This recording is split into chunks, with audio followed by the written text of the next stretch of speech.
நம சிவாய. வாக்குண்டாம் நல்ல மனமுண்டாம் மாமலராள் நோக்குண்டாம் மேனி நுடங்காது பூக்கொண்டு துப்பார் திருமேனி தும்பிக்கையான் பாதம் தப்பாமல் ஷார்பார் தமக்கு. அரண்நாமமாயிரத்தில் விருட்சமாயிருக்கர், மரமாயிருக்கர் அப்படின்னு சொன்னோம். இந்த மரத்தோட பயன் என்ன அப்படிங்கிறது உலகத்தில் எல்லாருக்கும் தெரிஞ்ச விஷயம்தான்.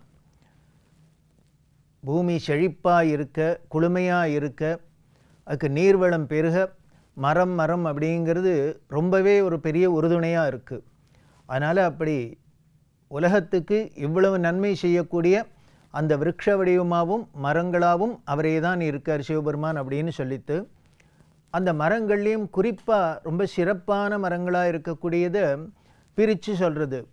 வகுளாய நமஹ அப்படின்னு மகிழ மரமாக இருக்கார் அப்படின்னு சொல்லித்தா அடுத்த 670வது திருநாமம் என்ன சொல்கிறது அப்படின்னா ஓம் சந்தனாய நமஹ அப்படின்னு இருக்குது. இதோட பொருள் என்ன அப்படின்னா சந்தன மர வடிவமாக இருக்கக்கூடியவர் அப்படின்னு. மரங்கள்லேயே ரொம்ப ஒரு மதிப்புமிக்க மரமாக சந்தன மரம் சொல்லப்படுறது. அந்த சந்தன மரமாக இருக்கார் அப்படின்னு சொல்கிறது. இந்த சந்தனத்தோட பயன் என்ன அப்படின்னா எல்லாருக்குமே தெரியும்.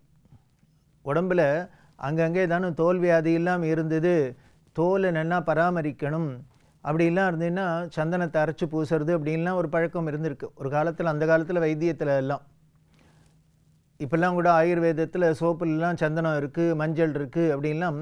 இந்த மஞ்சள் சந்தனம் இதெல்லாம் உடம்புக்கு எவ்வளவு நல்லது அப்படிங்கிறத நம் சாஸ்திரங்கள்லாம் சொன்னதை தான் இப்போ ஆயுர்வேதம் முதலான விஷயங்கள்லாமும் நமக்கு கொடுக்குறா.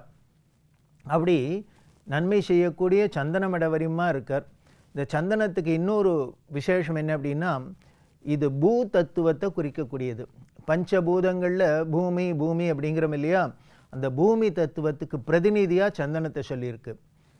தானங்களில் பஞ்சதானம் தசதானம் அப்படிங்கிறது தான் ரொம்ப பிரபலமான தானம், ரொம்ப பவித்திரமான தானம்.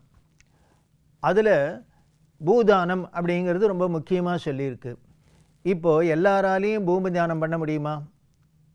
சாதாரண ஒரு மனுஷராக இருக்கிறது அவர் எங்கேயானு ஒரு ஏக்கர் லேண்டு யாருக்கானும் தர முடியுமா? இல்லை ஒரு மனையை கொடுக்க முடியுமா? ஒரு வீட்டை கொடுக்க முடியுமா? பூதானம் பண்ண முடியுமா? அப்போ பண்ண முடியலன்னா பூதானம் பண்ணின பலனும் கிடைக்கணும். ஆனால் அந்த பூதானம் அப்படின்னு சொல்லக்கூடிய அளவுக்கு என்னால் அந்த நிலத்தை கொடுக்கறதுக்கும் சக்தி இல்லை அப்படின்னா அப்போ என்ன? அதுக்கு பிரதியாக சொல்லியிருக்கு பூப்பிரதி கந்த காஷ்டம் அப்படின்னு. பூதானத்துக்கு பூமியை கொடுக்க முடியல அப்படின்னா, நிலத்தை கொடுக்க முடியலன்னா அதுக்கு பிரதியாக பதிலாக மாற்றா சந்தனக்கட்டையை வச்சு கொடுக்கறது அப்படின்னு. அப்படின்னா அப்போ இந்த பூப்பிரதி சந்தனம் அப்படின்னு தெரியறது. பஞ்சோபச்சார பூஜை அப்படின்னு சொல்லிட்டே, அதாவது ஒரு 5 உபச்சாரத்தோட மினிமம் இந்த 5 உபச்சாரத்தோடையான ஒரு பூஜைன்னு பண்ணணும். அதில் என்ன அப்படின்னார், ஒரு முதல்ல ஒரு உதிரணி தீர்த்தத்தை விட்டு சுவாமிக்கு ஒரு அபிஷேகம் பண்ணிவிட்டு ஒரு சந்தனத்தை வைக்கிறது, ஒரு புஷ்பம், தூபம், தீபம், நைவேத்தியம். சந்தனம், புஷ்பம், தூபம், தீபம், நைவேத்தியம், இந்த 5 மினிமம் இருக்கணும். அதுக்கப்புறம் ஷோடசோபச்சாரம், சதுஷ்டி உபச்சாரம் அப்படின்னு 16 உபச்சாரம், 64 உபச்சாரத்தெல்லாம் அது விஸ்தாரமாக முடிஞ்சவா பண்ணலாம். அதில் இந்த சந்தனம் அப்படிங்கிறது அதுக்கு எப்படி சொல்லிக்கணும், லம் பிருத்திவியாத்மனே கந்தம் சமர்ப்பயாமி அப்படின்னு சொல்லியிருக்கு. அந்த பஞ்சபூதங்கள் வடிவத்தில் அவர் இருக்கார் இல்லையா, அதில் அந்த 5 உபச்சாரம். அதில் முதல்ல என்ன சந்தனத்துக்கு பிருத்திவியாத்மனே கந்தம் சமர்ப்பியாமி, பூமி தத்துவமாக இருக்கக்கூடியவரே உமக்கு அந்த பூமி பிரதிநிதியான மணக்கக்கூடிய சந்தனத்தை சமர்ப்பிக்கிறேன் அப்படின்னு.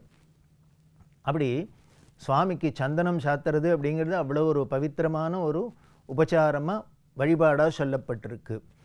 சந்தன காப்பு அப்படிங்கிறோம். அந்த சந்தன காப்பு சாத்தினா என்ன, எப்படி மனசு குளிர்ந்து இருக்கும், அதாவது குளிர்ச்சியை கொடுக்கக்கூடியது. ரொம்ப வெப்பமாக இருக்கிறதே அந்த காலத்தில் என்ன பண்ணுவோம், வெயிலில் சம்மரில் ரொம்ப சம்மராக இருந்ததுன்னா உடம்புல இந்த வேர்க்குரு அதெல்லாம் வரும் குழந்தைகளுக்கெல்லாம்.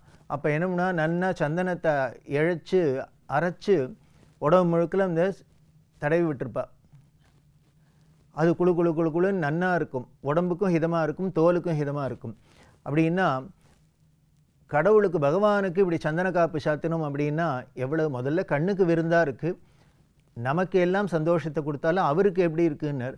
அப்படியே குளிர்ந்த மனசு குளிர்ந்து அவர் நாம் என்ன பிரார்த்தனை பண்ணுறோமோ என்ன வரம் கேட்குறோமோ அதை கொடுக்குறாப்புல இருக்குது. அப்படி சந்தன காப்பு சாத்தினா எத்தனை நாளைக்கு சாத்தணும்? ஒரு நாள் சாத்தினாலும் என்ன கிடைக்கும் அப்படின்னு ஒரு பழைய பாடல் ஒன்று இருக்குது. அதில் என்ன சொல்கிறது அப்படின்னர், சுகந்த கந்தம் கலவிய லேபனம் உகந்து லிங்கத்தொரு தினம் சாத்தினோர் போருமா இகந்து பாவம் இமையவர் கோடி ஆண்டு உகந்து தெளிந்து தங்கரம் பதி நண்ணுவார் அப்படின்னு அந்த செய்யுள். அதாவது சுகந்த கந்த கலவி, அதில் என்ன வெறும் சந்தனம் மட்டும் இல்லை, அதில் குங்குமப்பூ, இன்னும் பச்சை கற்பூரம் முதலான நல்ல வாசன திரவியங்கள்லாம் சேர்த்து அந்த லேபனம், அந்த பேஸ்ட்டு, அதை உகந்து லிங்கம், அந்த சிவபெருமானோட லிங்க திருமேனிக்கு ஒரு தினம் சாத்தினோர் அப்படின்னா, ஒரு நாளைக்கு ஒருத்தர் அப்படி சாத்தியிருந்தாள்னா என்ன பண்ணுவார் அப்படின்னார், இமையவர் இந்திரலோகத்தில் போய் இமையவர் ஆண்டில், அதாவது தேவர்களுக்கெல்லாம் தேவ வருஷம்னு சொல்கிறோம் இல்லையா, அதில் கோடி ஆண்டு கோடி வருஷம் அந்த இந்திரலோகத்தில் போய் அந்த பதவியில் இருந்து சௌக்கியத்தை அனுபவிப்பார் அப்படின்னு சொல்லுது. ஒரு நாள் சிவபெருமானுக்கு சந்தன காப்பு சாத்தினாலே இப்படி கோடி ஆண்டு தேவலோகத்தில் போய் வாசம் பண்ணலாம். அப்படின்னா தினம் நாம் அவருக்கு சந்தனம் சாத்தினா எப்படி இருக்கும், எவ்வளவு அதோட பலன் என்ன, அதோட அருள் என்ன அப்படிங்கிறத நாம் கற்பனை தான் பண்ணிக்கலாம். இப்போ இந்த சந்தனம் சாத்திரத்தினால என்ன பலன், அந்த சந்தன கைங்கரியத்தில் என்ன பலன் அப்படிங்கிறத தெரிஞ்சுக்கணும்னா 63 நாயன்மாரில் ஒரு நாயன்மார் மூர்த்தி நாயனார் அப்படின்னு, இவரோட சரித்திரத்தை எடுத்து பார்த்தா ரொம்ப ஆச்சரியம். இவர் பாண்டி நாட்டில் இருந்தார், மதுரையில் இருந்தார். பாண்டி நாட்டிலேயே இந்த சந்தன மரத்துக்கு ரொம்பவே ஒரு மலிஞ்சிருக்கிற இடம். காரணம் என்னென்னா பொதிகை மலை இருக்குது, சந்தன காடாக இருக்குது. அப்படி அங்கே நன்னா மணக்கக்கூடிய சந்தனம் நிரம்பினதாகவும் இருக்குது, முத்து நிரம்பினதாக இருக்குது, எல்லாத்துக்கும் மேலே செந்தமிழ் சங்கம் இருக்கிறதாகவும் இருக்குது. வாரியார் சொல்வார், அங்கே தான் சங்கமும் இருக்குது சந்தனமும் இருக்குது அப்படின்னு. அப்படி இருக்கக்கூடிய பாண்டி நாட்டிலே இருந்தார். இவர் என்ன திருத்தொண்டு, இந்த நாயன்மார்கள்லேயே ஒரு துறவி மாதிரி இருந்து துறவு வாழ்க்கையில் இருந்து திருத்தொண்டு பண்ணினவர்கள் 2 பேர். ஒன்று அப்பர் சுவாமிகள், இன்னொன்று இந்த மூர்த்தி நாயனார். இவர் அப்படி ஒரு தொண்டு பண்ணுறார். சோமசுந்தர பெருமானுக்கு தனம் என்ன இவர் பண்ணினார் அப்படின்னா, சந்தனம் நல்ல கல்லில் நல்ல சந்தனக்கட்டையை வச்சு நன்னா இழைச்சி சந்தனம் அரைச்சி எவ்வளவு முடிகிறதோ அத்தனை எடுத்துன்னு போய் சிவபெருமானுக்கு அபிஷேகம் பண்ணுறது, அவருக்கு அலங்காரத்துக்கு சந்தன காப்பு பண்ணுறது, இப்படியெல்லாம் பண்ணுறதுக்கு கைங்கரியம் பண்ணியிருந்தார். இதுதான் மூர்த்தி நாயனார் பண்ணியிருந்த தொண்டு. இப்படி பண்ணிகிட்டே இருக்காரா. இப்படி ஒரு சுயநலம் பாராத, எந்த ஒரு பிரதிபலனும் பாராத இவர் தொண்டு பண்ணிருக்காரா. இவரோட அந்த தொண்டோட பெருமை, இவரோட பெருமையை உலகத்துக்கு காட்டணும்னு சிவபெருமான் நினைச்சார் போல இருக்கு. அதனால ஒரு லீலை என்ன பண்ணுறார் அப்படின்னா, வடுக நாடு அப்படின்னு ஒன்று இருக்குது. அந்த வடுக நாட்டு மன்னன் என்ன பண்ணார், துஷ்டன். அவன் பாண்டி நாட்டையும் பாண்டி நாட்டு வளத்தையும் பாண்டியர்கள் மேலே இருக்கிற அந்த பொறாமையினால் படையெடுத்து வந்தான். பெரும் படையோடு வந்து அப்போ ஆட்சி பண்ணியிருந்த பாண்டிய ராஜாவை வதம் பண்ணிட்டு பாண்டி நாட்டை, மதுரையை கைப்பற்றியாச்சு. இந்த வடுக நாட்டு மன்னன் கைப்பற்றிட்டான். கைப்பற்றி என்ன பண்ணான், இந்த பாண்டி நாட்டில் என்னென்ன பெருமை இருக்கோ அதை எல்லாத்தையும் அழிக்கணும் அப்படிங்கிறதுக்காக இவன் எல்லா காரியம் பண்ணின்னு இருக்கான். அப்படி எல்லாம் பண்ணிட்டுக்கிட்டே பார்த்தா அவர் சமண மதத்தை வேற தழுவி இருந்தார். புற மதமாக இருக்கா, அதனால் இது முழுக்க முழுக்க சைவமாக இருக்கக்கூடிய இந்த பாண்டிய நாட்டை பார்த்து அவனால் பொறுக்கலை. அதனால் இதுக்கு என்னென்ன இடைஞ்சல் பண்ணுங்கிறது இவர் தினம் இந்த மூர்த்தி நாயனார் சந்தனம் அரைச்சின்னு போய் கொடுக்குறது பார்த்தா அதை முதல்ல நிறுத்தணும் அப்படிங்கிறதுக்காக நாட்டில் சந்தனக்கட்டையே கிடைக்காத அளவுக்கு பண்ணினான். பார்த்த மூர்த்தி நாயனார், இது என்ன இப்படி ஒரு சோதனை வந்துடுத்தோ, இந்த சந்தன கைங்கரியத்துக்கு இப்படி ஒரு தடை வந்துடுத்தே அப்படின்ட்டு என்ன பண்ணார். அதுக்காக மனம் சோரலையாம். எப்பொழுதும் போல் கோவிலுக்கு போனார். அந்த பெரிய கல்லில் சந்தன கட்டை இல்லைன்னா என்ன, கட்டை தானே இல்லை, அரைக்கிற கை இருக்கேன்னார். அரைச்சிருந்த என்னோட கை இருக்கோ இல்லையோ அப்படின்ட்டு தன்னோட கையை வச்சு முழங்கையை வச்சு சந்தன கல்லில் தேய்க்க ஆரம்பிச்சுட்டு சந்தனத்துக்கு பதிலாக தன்னோட கையை தேய்க்கிறார். அது எலும்பு வரைக்கும் தேயறது, குருதியாக கொட்டுறது. எல்லாரும் பார்த்தா பயப்படுறா. ஆனால் இவர் ஓயல்ல. இப்படி பண்ண ஆரம்பித்தாரோ இல்லையோ பார்த்தர் சொக்கேச பெருமான். இதுக்காக தானே காத்துருக்கார், இவரோட பெருமையை காமிக்கணும்னு. உடனே என்ன பண்ணார், ஆகாய வாணியில் சொல்கிற, அப்பா எப்படிலாம் நீ கைங்கரியம் பண்ணணும்னு இல்லை, உன்னோட கைங்கரிய பலன் எல்லாருக்கும் புரியணுங்கிறதுக்காக இப்படி நடந்திருக்கு. அதனால் நீ என்ன பண்ணு, கவலைப்படாத, நிச்சயம் இந்த நிலைமை மாறிடும் அப்படின்னு சொல்லி இந்த வடுக நாட்டு மன்னனும் போயிட போகிறான் அப்படின்னு சொல்லி இவர் சிவபெருமான் தன்னோட கோபத்தினால அவரை வதம் பண்ணிட்டு இப்போ பாண்டி நாட்டுக்கு நீனே அரசனாயிருன்னு சொல்கிற.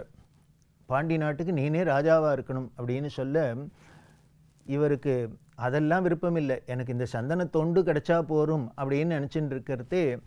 இப்போ என்ன ஆயிடுத்துன்னு, இவரோட கையெல்லாம் வச்சு தேய்ச்சி எலும்பு வரைக்கும் தேஞ்சது இல்லையா, எல்லாம் இப்போது அடுத்த நிமிஷம் சிவபெருமானோட குணமாயிடுத்து. இப்போ சாதாரணமாக ஆயிட்டார். சாதாரணமானால் மன்னர் போயாச்சு, வடுகரும் போயாச்சு.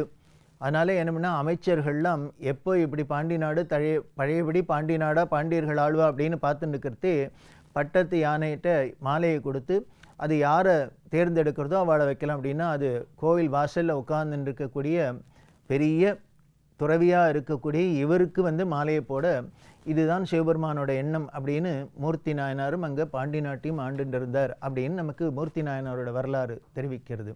அதில் முக்கியம் என்ன அப்படின்னா, இவர் சந்தன கைங்கரியம் விடக்கூடாது அப்படிங்கிறதுனால சந்தன கட்டை கிடைக்கலைன்னா கூட தன் கையை வச்சு தேய்ச்சி இப்படிலாம் பண்ணி கொடுத்தார். அப்படின்னா நமக்கு ஒரு பகுத்தறிவோடு பார்த்தா இதெல்லாம் ஒரு முட்டாள்தனம் அப்படின்னு தோணும். ஆனால் பகுத்தறிவுக்கு அப்பாற்பட்டது தானே பக்தி. அப்போ என்ன பண்ணுனார், இப்படி அவர் பண்ணினத்தினால தான் 63 நாயன்மாரில் இன்னும் ஒருத்தராக இருக்கார். இன்னமும் அவரோட புகழை பேசின்னு இருக்கும். அப்படி ஒரு பலனை கொடுக்கக்கூடியது அந்த சந்தன கைங்கரியம். அந்த சந்தன மரமாக அவர் சிவபெருமான் இருந்தால் தானே நமக்கு அது கைங்கரிய பாக்கியம் கிடைக்கிறது. இன்றைக்கும் பல பேர் செய்கிறா. பல கோவிலில் கேரள தேசத்தில் போனால் குருவாயூர் முதலான கோயிலெலாம் பார்த்தா எத்தனை பேர் உட்காந்து சந்தனம் அரைச்சுட்டுப்பா தெரியுமா. அப்படியே உருண்டையாக பெரிய ஃபுட்பால் சைஸில் அரைச்சு. அதே மாதிரி சென்னையில் கபாலி கோவிலில் பார்த்தாக்க அங்கேயும் பல அடியார்கள் சிவனடியார்கள் எல்லாரும் குளிச்சுட்டு சுத்தபத்தத்தோடு எத்தனை பேர் சந்தனம் அரைக்கிறா கபாலிக்கு. இன்னும் கோவில்களுக்கெல்லாம் எங்கெங்கே வேணுமோ சந்தனம் கொடுத்துட்டுருக்கா. அப்படின்னா இந்த தொண்டெல்லாம் பெரும் தொண்டு. இதோட பலன் என்ன முன்னாலேயே சொல்லிட்டேன். இந்திரலோகத்தில் போய் கோடிக்கணக்கான வருஷம் தேவ வருஷத்தில் அவர்கள் வாழ்வா அப்படின்லாம் நமக்கு சொல்லப்பட்டிருக்கு. அப்படின்னு இது ஒரு நாளைக்கு பண்ணுறதுக்கே அப்படின்னா தினம் பண்ணினா என்னங்கிறத நாம் தெரிஞ்சுக்கலாம். அப்படி ஒரு கைங்கரியம் பண்ணித்தான் சிவலோகத்தை அடைஞ்சர் மூர்த்தி நாயனார். அப்படி அந்த சந்தன கைங்கரியம், சந்தனம்ங்கிறது அவ்வளோ பவித்திரமாக உயர்ந்ததாக சொல்லப்பட்டிருக்கு. அந்த சந்தனமர வடிவமாக அவர் இருக்கார்னு அரண்நாமம் சொல்கிறது. அவரோட பெருமையை இன்னும் என்னென்னலாம் சொல்லியிருக்குன்னு தொடர்ந்து பார்க்க போகிறோம். ஓம் நம சிவாய.